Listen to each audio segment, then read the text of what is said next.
ಮಚಿಗಾರ society ಉಳಿಸಿ ಹೋರಾಟ ಸಮಿತಿ Dharwad. The Dharwad Machigar cooperative credit society unlimited. ಬನ್ನಿ ಈ ಸೊಸೈಟಿ ಬಗ್ಗೆ ಪರಿಚಯ ಹಾಗೂ ಕಿರುನೋಟ ನೋಡೋಣ.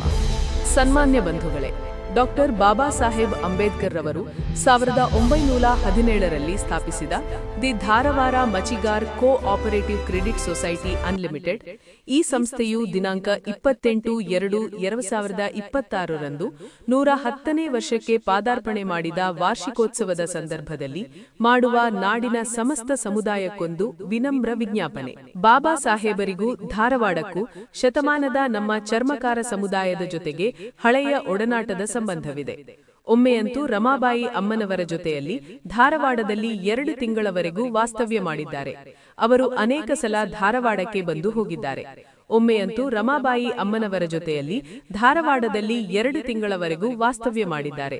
ಭಾರತ ರತ್ನ ಡಾಕ್ಟರ್ ಬಾಬಾ ಸಾಹೇಬ್ ಅಂಬೇಡ್ಕರ್ ರವರು ನಮ್ಮ ಸಮುದಾಯವು ಮಾಡುತ್ತಿದ್ದ ಉದ್ಯೋಗ ಹಾಗೂ ಅದರಿಂದಾಗಿ ಆವರಿಸಿಕೊಂಡಿದ್ದ ಅಸ್ಪೃಶ್ಯತೆಯ ಕಾರಣವಾಗಿ ಕಡುಬಡತನದಲ್ಲಿ ಬದುಕುತ್ತಿದ್ದುದನ್ನು ಹಾಗೂ ನಮ್ಮ ಸಾಮಾಜಿಕ ಮತ್ತು ಆರ್ಥಿಕ ದುಸ್ಥಿತಿಯನ್ನು ಪ್ರತ್ಯಕ್ಷ ಕಂಡುಬಲ್ಲವರಾಗಿ ಈ ಸಮುದಾಯದ ಸ್ಥಾನಮಾನಗಳನ್ನು ಮೇಲ್ದರ್ಜೆಗೇರಿಸಲು ಹಾಗೂ ಅದಕ್ಕಾಗಿ ಅಗತ್ಯವಾದ ಆರ್ಥಿಕ ಪರಿಸ್ಥಿತಿಯನ್ನು ಉತ್ತಮಪಡಿಸಲು 1 ಶತಮಾನದ ಹಿಂದೆಯೇ ದಿನಾಂಕ 28/2/1917ರಂದು ಬುಧವಾರದ ಪವಿತ್ರ ಮುಹೂರ್ತದಲ್ಲಿ ಪರಮಪೂಜ್ಯ ಬಾಬಾ ಸಾಹೇಬರ ಪಾವನ ಪ್ರೇರಣೆಯಿಂದ ಅವರ ಸಮಕ್ಷಮ ಸ್ಥಾಪನೆಯಾಗಿರುತ್ತದೆ. ಇದು ಶತಮಾನದ ಹಿಂದೆ ಪರಸ್ಪರ ಸಮುದಾಯದ ಜೊತೆಗೂಡಿ ಕಲೆತು ಪ್ರೀತಿ ಪ್ರೇಮಗಳೊಂದಿಗೆ ತಾಯಿ ಕರುಳಿನ ಸಂಬಂಧವನ್ನು ಇಟ್ಟುಕೊಂಡು ಸಹಜೀವನ ನಡೆಸುತ್ತಿದ್ದ ಸಮಗಾರ, ಮಚಿಗಾರ, ಡೋಹರ ಒಟ್ಟಾರೆ ನಮ್ಮ ಈ ಎಲ್ಲ ವಿವಿಧ ಹಂತಗಳ ಚರ್ಮದ ಕಾಮಗಾರಿಗೆ ಸಂಬಂಧಿಸಿದ ಸಹೋದರ ಬಾಂಧವರ ಭೇದರಹಿತ ಬದುಕಿನ ಅಮೃತ ಕಾಲವಾಗಿತ್ತು. ಅಂದು ಎಲ್ಲರನ್ನೂ ಉದ್ದೇಶಿಸಿ ಮಚಿಗಾರರು ಎಂದು ಕರೆಯುವುದೇ ಸಮಾಜದ ವಾಡಿಕೆಯಾಗಿತ್ತು. ಅಂದಿನ ನಮ್ಮ ಸಮುದಾಯದ ಹಿರಿಯರ ಒಡನಾಟದೊಂದಿಗೆ ದೊಡ್ಡ ಪ್ರಮಾಣದ ಆರ್ಥಿಕ ಚಟುವಟಿಕೆಗಳನ್ನು ನಡೆಸಲು ಒಂದು ಸಹಕಾರಿ ಸೊಸೈಟಿಯನ್ನು ಸ್ಥಾಪಿಸುವ ಸಂಕಲ್ಪ ಮಾಡಿದ್ದಾರೆ. ಈ ಸಂಕಲ್ಪದ ಫಲವಾಗಿಯೇ the Dharwad Machigar cooperative credit society unlimited ಎಂಬ ಹೆಸರಿನ ಸಂಪೂರ್ಣ ಆರ್ಥಿಕ ವ್ಯವಹಾರದ ಸಂಸ್ಥೆಯನ್ನು ಸ್ಥಾಪಿಸಿದರು. ನಂತರ ರಾಷ್ಟ್ರ ರಾಜಕಾರಣದಲ್ಲಿ ತೊಡಗಿಸಿಕೊಂಡಿದ್ದ ಬಾಬಾ ಸಾಹೇಬರು ನಂತರ ಡಿಸೆಂಬರ್ 29, 1929ರಲ್ಲಿ ಧಾರವಾಡಕ್ಕೆ ಬಂದು ತಾವೇ ಸ್ಥಾಪಿಸಿದ್ದ ಈ ಸಂಸ್ಥೆಯ ಉದ್ಘಾಟನೆಯನ್ನು ಕೂಡ ನೆರವೇರಿಸಿದ್ದಾರೆ. ಅಂದಿನ ಕಾಲಕ್ಕೆ ಈ ಸಂಸ್ಥೆಯು ಇಡೀ ರಾಷ್ಟ್ರದ ಪ್ರಪ್ರಥಮ ದಲಿತ ಸಹಕಾರಿ ಸಂಸ್ಥೆ ಎಂಬ ಖ್ಯಾತಿಯನ್ನು ಕೂಡ ಗಳಿಸಿತ್ತು. ಯಾವುದೇ ಖಾಸಗಿ ವ್ಯಕ್ತಿಗಳ ಅಥವಾ ಬಂಡವಾಳಶಾಹಿ ಕುಟುಂಬಗಳ ಕೈವಶವಾಗದಿರಲಿ ಎಂಬ ಮುಂಜಾಗ್ರತೆಯಿಂದ ಇದನ್ನು ಅನ್ಲಿಮಿಟೆಡ್ ಸೊಸೈಟಿಯನ್ನಾಗಿಯೂ ಅವರು ಮಾಡಿದರು. ಡಾಕ್ಟರ್ ಬಾಬಾ ಸಾಹೇಬ್ ಅಂಬೇಡ್ಕರ್ ರವರು ಈ ಪವಿತ್ರ ಸಂಸ್ಥೆಯನ್ನೇನೋ ಸ್ಥಾಪಿಸಿದರು. ಆದರೆ ಮುಂದೆಯಾಗಿದ್ದೇನು ಬನ್ನಿ ನೋಡೋಣ. ಸ್ಥಾಪನೆಯಾದ ಈ ಸಂಸ್ಥೆ ಅಂದಿನಿಂದ ಇಂದಿನವರೆಗೆ ಎಂದರೆ 110 ವರ್ಷಗಳ ಅವಧಿಯಲ್ಲಿ ಈ ಸಂಸ್ಥೆಯು ಇಡೀ ರಾಜ್ಯ ಮಟ್ಟಕ್ಕೆ ವಿಸ್ತರಿಸಿ ಅತ್ಯಂತ ದೊಡ್ಡ ಆರ್ಥಿಕ ವ್ಯವಹಾರಿಟದ ಸಂಸ್ಥೆಯಾಗಿ ವಿಶ್ವಖ್ಯಾತಿಯನ್ನು ಪಡೆಯಬೇಕಿತ್ತು. ಈಗ ನಮ್ಮ ಸಂಸ್ಥೆಯು ಎದುರಿಸುತ್ತಿರುವ ಇಂದಿನ ದುಸ್ಥಿತಿಯನ್ನು ಅರ್ಥ ಮಾಡಿಕೊಳ್ಳಲು ಅದರ ಉದಾತ್ತವಾದ ಹುಟ್ಟಿನ ಚರಿತ್ರೆಯನ್ನು ಮತ್ತು ಡಾಕ್ಟರ್ ಅಂಬೇಡ್ಕರ್ ರವರ ದೂರದೃಷ್ಟಿಯ ಗುರಿಗಳನ್ನು ನಾವು ಮೊದಲು ಅರಿಯಬೇಕು. ಅವರ ಸಂಕಲ್ಪವು ಕೇವಲ ಒಂದು ಆರ್ಥಿಕ ಸಂಸ್ಥೆಯನ್ನು ಸ್ಥಾಪಿಸುವುದಾಗಿರಲಿಲ್ಲ, ಬದಲಾಗಿ ಸಮುದಾಯಕ್ಕೆ ಸಾಮಾಜಿಕ ಗೌರವ ಮತ್ತು ಆರ್ಥಿಕ ಸ್ವಾತಂತ್ರ್ಯವನ್ನು ತಂದುಕೊಡುವುದಾಗಿತ್ತು. ಈ ಸಂಸ್ಥೆಯು 1917ರ ಆಸುಪಾಸಿನಲ್ಲಿ ಇಡೀ ರಾಜ್ಯಕ್ಕೆ ವಿಸ್ತರಿಸಿಕೊಳ್ಳದೇ ಇದ್ದು, ಈ ಸಂಸ್ಥೆಯ ಮೂಲ ಭಿನ್ನಾಭಿಪ್ರಾಯಗಳಿಂದ ವಿಭಜನೆಗೊಂಡು ಅನೇಕ ಚರ್ಮೋದ್ಯಮ ಸಹಕಾರಿ ಸಂಸ್ಥೆಗಳು ಹುಟ್ಟಿಕೊಂಡು ವೃತ್ತಿಗೆ ಸೀಮಿತವಾದರೆ, ಈ ಸಂಸ್ಥೆಯು ಕೇವಲ ಚರ್ಮಕಾರರ ಕುಲಕಸಬಿಗೆ ಸೀಮಿತವಾಗದೆ ಆರ್ಥಿಕ ವ್ಯವಹಾರಿಟಕ್ಕೆ ನಾಡಿನ ಜನರಿಗೆ ಸಹಕಾರಿಯಾಗುವ ಸಂಸ್ಥೆಯಾಗುತ್ತಾ ಇದು 110 ವರ್ಷಗಳಲ್ಲಿ ಇಡೀ ರಾಜ್ಯ ಮಟ್ಟಕ್ಕೆ ವಿಸ್ತರಿಸಿ ಅತ್ಯಂತ ದೊಡ್ಡ ಆರ್ಥಿಕ ವ್ಯವಹಾರಿಟದ ಸಂಸ್ಥೆಯಾಗಿ ವಿಶ್ವಖ್ಯಾತಿಯನ್ನು ಪಡೆಯಬೇಕಿತ್ತು. ಈಗ ನಮ್ಮ ಸಂಸ್ಥೆಯು ಎದುರಿಸುತ್ತಿರುವ ಇಂದಿನ ದುಸ್ಥಿತಿಯನ್ನು ಅರ್ಥ ಮಾಡಿಕೊಳ್ಳಲು ಅದರ ಉದಾತ್ತವಾದ ಹುಟ್ಟಿನ ಚರಿತ್ರೆಯನ್ನು ಮತ್ತು ಡಾಕ್ಟರ್ ಅಂಬೇಡ್ಕರ್ ರವರ ದೂರದೃಷ್ಟಿಯ ಗುರಿಗಳನ್ನು ನಾವು ಮೊದಲು ಅರಿಯಬೇಕು. ಅವರ ಸಂಕಲ್ಪವು ಕೇವಲ ಒಂದು ಆರ್ಥಿಕ ಸಂಸ್ಥೆಯನ್ನು ಸ್ಥಾಪಿಸುವುದಾಗಿರಲಿಲ್ಲ, ಬದಲಾಗಿ ಸಮುದಾಯಕ್ಕೆ ಸಾಮಾಜಿಕ ಗೌರವ ಮತ್ತು ಆರ್ಥಿಕ ಸ್ವಾತಂತ್ರ್ಯವನ್ನು ತಂದುಕೊಡುವುದಾಗಿತ್ತು. ನಮ್ಮ ಸಮುದಾಯವು ಮಾಡುತ್ತಿದ್ದ ಕುಲಕಸುಬು ಮತ್ತು ಅದರೊಂದಿಗೆ ಅಂಟಿಕೊಂಡಿದ್ದ ಅಸ್ಪೃಶ್ಯತೆಯಿಂದಾಗಿ ಕಡುಬಡತನದಲ್ಲಿ ಬಳಲುತ್ತಿರುವುದನ್ನು ಡಾಕ್ಟರ್ ಬಾಬಾ ಸಾಹೇಬರು ಪ್ರತ್ಯಕ್ಷವಾಗಿ ಕಂಡಿದ್ದರು. ನಮ್ಮ ಸಾಮಾಜಿಕ ಮತ್ತು ಆರ್ಥಿಕ ದುಸ್ಥಿತಿಯನ್ನು ಗಮನಿಸಿದ ಅವರು ಈ ಸಮುದಾಯದ ಸ್ಥಾನಮಾನವನ್ನು ಮೇಲ್ದರ್ಜೆಗೇರಿಸಲು ಮತ್ತು ಆರ್ಥಿಕ ಸ್ಥಿತಿಯನ್ನು ಸುಧಾರಿಸಲು 1 ಶತಮಾನಕ್ಕೂ ಹಿಂದೆ ಅಂದರೆ 1917ರಲ್ಲಿಯೇ ಒಂದು ಸಹಕಾರಿ ಸೊಸೈಟಿಯನ್ನು ಸ್ಥಾಪಿಸುವ ದೃಢಸಂಕಲ್ಪ ಮಾಡಿದರು. ಆದರೆ ಈ ಸಂಸ್ಥೆಯು ಸ್ಥಾಪನೆಯಾದ 33 ವರ್ಷಗಳ ನಂತರ ಎಂದರೆ ಒಂದು ತಲೆಮಾರು ಕಳೆದ ನಂತರ ಬಂದ ಹೊಸ ತಲೆಮಾರಿನ ನಮ್ಮ ಅಂದಿನ ಹಿರಿಯರು 1950ರಲ್ಲಿ ಬಾಬಾ ಸಾಹೇಬರ ಚಿಂತನೆಗೆ ವಿರುದ್ಧವಾಗಿ ಈ ಸಂಸ್ಥೆಯನ್ನು ಮತ್ತೆ ಚರ್ಮಚಪ್ಪಲಿಗಳ ತಯಾರಿಕೆಗೆ ಸೀಮಿತಗೊಳಿಸಿ ಸಂಸ್ಥೆಯ ಹೆಸರನ್ನು ಕೂಡ ಬದಲಾಯಿಸಿ ದಿ ಧಾರವಾಡ ಉತ್ಪಾದಕ ಸಹಕಾರ ಸಂಘ ಎಂಬುದಾಗಿ ಮಾರ್ಪಡಿಸಿಕೊಂಡು ಬಾಬಾ ಸಾಹೇಬರ ಉದಾತ್ತ ಉದ್ದೇಶಗಳನ್ನು ಮೊಟಕುಗೊಳಿಸಿ ಅಧಃಪತನದತ್ತ ನಡೆಸಿಕೊಂಡು ಬಂದಿರುವುದು ಅತ್ಯಂತ ವಿಷಾದನೀಯ. ಈ ಸಂಸ್ಥೆಗಾಗಿ ಮಂಜೂರಾಗಿದ್ದ ಜಾಗದಲ್ಲಿ 1950ರಿಂದ ಈಚೆಗೆ ಅನ್ಯರಿಗೂ ಪ್ರವೇಶ ನೀಡಿ ಖಾಸಗಿ ಅಂಗಡಿ ಮನೆ ಮುಂತಾದವುಗಳಿಗೆ ಅವಕಾಶ ಮಾಡಲಾಗಿದೆ. ಆದಾಯ ಮೂಲಕ್ಕಾಗಿ ಮಾಡಿದೆ ಎಂಬುದು ನೆಪ. ಆದರೆ ಕಳೆದ ಹಲವಾರು ದಶಕಗಳಿಂದ ಒಂದಕ್ಕೂ ನಿಖರವಾದ ಆದಾಯಕ್ಕೂ ವೆಚ್ಚಕ್ಕೂ ಲೆಕ್ಕಪರಿಶೀಲನೆ ನಡೆಯಲಿಲ್ಲ. ಬಹುಬೆಲೆ ಬಾಳುವ ಮೇಜು ಕುರ್ಚಿ ಕಪಾಟು ಮೊದಲಾದ ಮರದ ಪೀಠೋಪಕರಣಗಳು ಎಲ್ಲವೂ ಮಾಯವಾಗಿವೆ. ಬಾಬಾ ಸಾಹೇಬ್ ಅಂಬೇಡ್ಕರ್ ಅವರು ಉದ್ಘಾಟನಾ ಭಾಷಣ ಮಾಡಿದ ಅಂದಿನ ಫೋಟೋಗಳು ಕಾಣೆಯಾಗಿವೆ. ಬಾಬಾ ಸಾಹೇಬರು ಸ್ವಹಸ್ತ ಸಹಿ ಮಾಡಿದ, ಮಹಾರಾಷ್ಟ್ರದ ಅನೇಕ ಸಚಿವರು ಭೇಟಿಕೊಟ್ಟಾಗ ಸಹಿ ಮಾಡಿದ, ಡಾಕ್ಟರ್ ಬಾಬು ಜಗಜೀವನ್ ರಾಮ್ ಅವರು ಭೇಟಿಕೊಟ್ಟಾಗ ಖುದ್ದಾಗಿ ಸಹಿ ಮಾಡಿದ ಠರಾವು ಪುಸ್ತಕ ಮಂಗಮಾಯ. ಯಾವುದೇ ಅಧಿಕೃತ ದಾಖಲೆಗಳು ಉಳಿಯದಂತೆ ಸಾಕ್ಷಿಗಳನ್ನು ನಾಶ ಮಾಡಿದ ವಿನಾಶಕಾರಿ ಸಮಾಜದ್ರೋಹಿ ದುಷ್ಕೃತ್ಯಗಳು. ಕಣ್ಣುಮುಚ್ಚಿ ಕುಳಿತ ಭ್ರಷ್ಟ ಇಲಾಖೆ.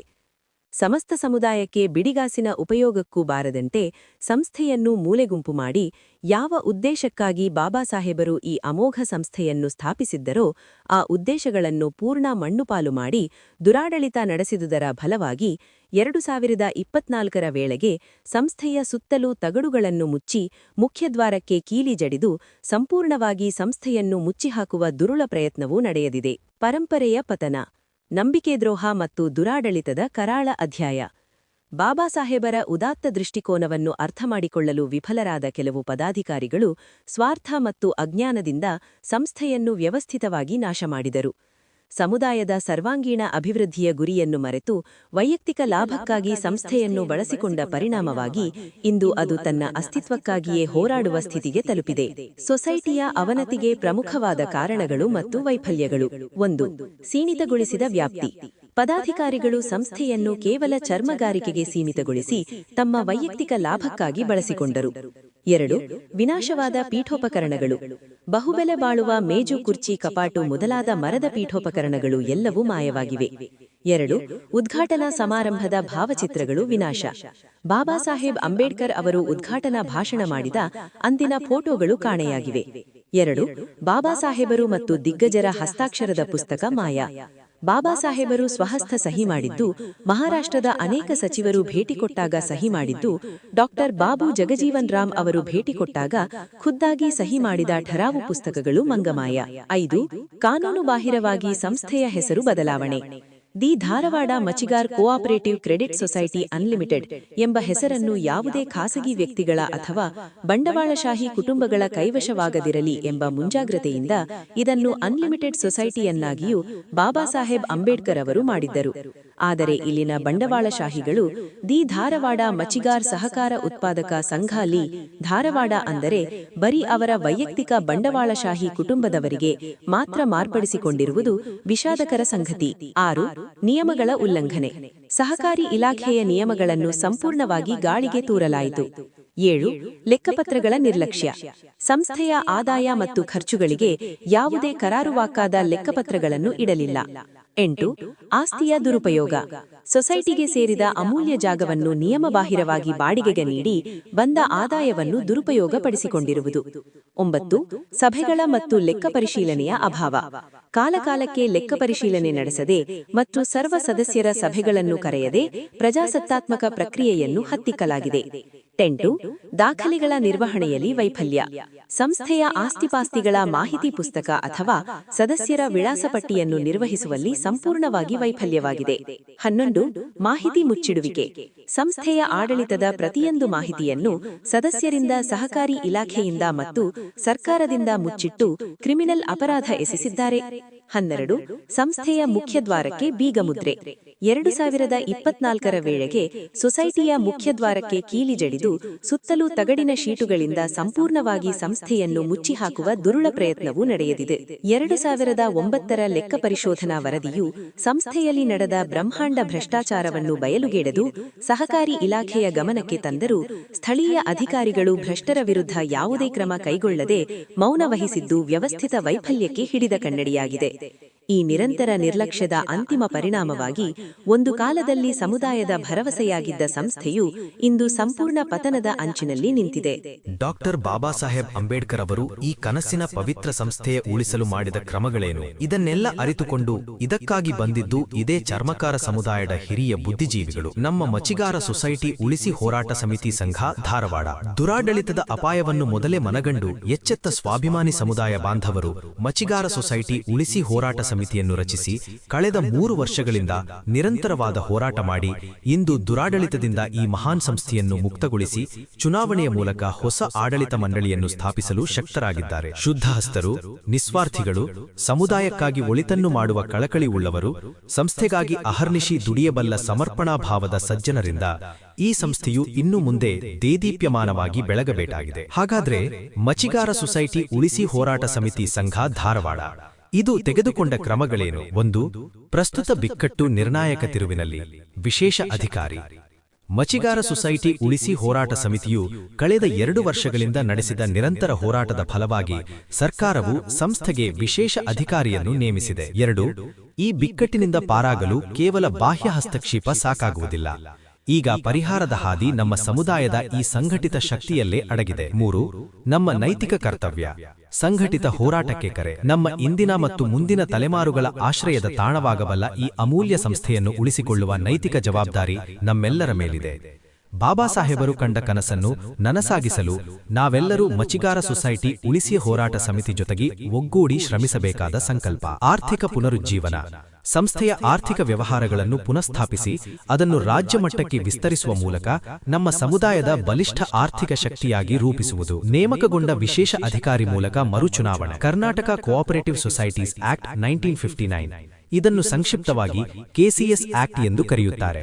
ಇದರ ಜೊತೆಗೆ ಕರ್ನಾಟಕ ಕೋಆಪರೇಟಿವ್ ಸೊಸೈಟೀಸ್ ರೂಲ್ಸ್ 1960 ಹಾಗೂ ನಂತರದ ತಿದ್ದುಪಡಿ ಕಾಯ್ದೆಗಳ ಪ್ರಕಾರ ಚುನಾವಣೆಯನ್ನು ರಾಜ್ಯ ಸರ್ಕಾರ ನಿಯೋಜಿಸಿದ ಸಹಕಾರಿ ಚುನಾವಣಾ ಪ್ರಾಧಿಕಾರ ಕೋಆಪರೇಟಿವ್ ಎಲೆಕ್ಷನ್ ಅಥಾರಿಟಿ ಮುಖಾಂತರ ಚುನಾವಣೆ ಮಾಡುವುದು. ಸೊಸೈಟಿ ಸಂಸ್ಥೆಗೆ ಕಾನೂನು ಚೌಕಟ್ಟು. ಸಹಕಾರಿ ಸಂಘಗಳ ನೋಂದಣಿ, ಆಡಳಿತ, ಸದಸ್ಯರ ಹಕ್ಕುಗಳು, ಕರ್ತವ್ಯಗಳು, ಮೇಲ್ವಿಚಾರಣೆ ಮತ್ತು ಲೆಕ್ಕಪತ್ರ ಪರಿಶೋಧಕರು ಸೊಸೈಟಿಯ ಪದಾಧಿಕಾರಿಗಳು ಕುರಿತು ಕಾನೂನು ಚೌಕಟ್ಟನ್ನು ಒದಗಿಸಲು ಸರ್ಕಾರದ ಗಮನಕ್ಕೆ ತಂದಿರುವುದು. ಸಂಸ್ಥೆಯ ಕಾರ್ಯನಿರ್ವಹಣೆ. The Dharwad Machigar cooperative credit society unlimited ಯಥಾವತ್ತಾಗಿ ತನ್ನ ಬೈಲಾಸ್ ಪ್ರಕಾರ ಕಾರ್ಯನಿರ್ವಹಿಸಬೇಕು. ಸರ್ವರಿಗೂ ಸದಸ್ಯತ್ವ ಹಾಗೂ ಸದಸ್ಯರಿಗೆ ಸಭೆಯಲ್ಲಿ ಭಾಗವಹಿಸುವ ಹಕ್ಕು ಮತ್ತು ಮತದಾನ ಹಕ್ಕು ನೀಡಬೇಕು. ಸದಸ್ಯರು ನಿಯಮ ಪಾಲನೆ. ಕರ್ತವ್ಯನಿಷ್ಠರು, ಪ್ರಾಮಾಣಿಕರು, ನಿಸ್ವಾರ್ಥಿಗಳು ಆಗಿರಬೇಕು. ಪ್ರಜಾಸತ್ತಾತ್ಮಕ ಮತ್ತು ಪರಸ್ಪರ ಸಹಾಯ ತತ್ವವನ್ನು ಸಂಸ್ಥೆಯ ಸದಸ್ಯರು ನಿಯಮ, ಕರ್ತವ್ಯಗಳನ್ನು ಪಾಲಿಸುವುದು ಕಡ್ಡಾಯ. ಸಂಸ್ಥೆಯ ನಿರ್ವಹಣೆ. ಆಡಳಿತ ಮತ್ತು ನಿರ್ವಹಣೆಗೆ ನಿಯಮ ರೂಪಿಸುವುದು ಹಾಗೂ ಪ್ರತಿ ವರ್ಷ ಲೆಕ್ಕಪತ್ರಗಳ ಪರಿಶೀಲನೆ,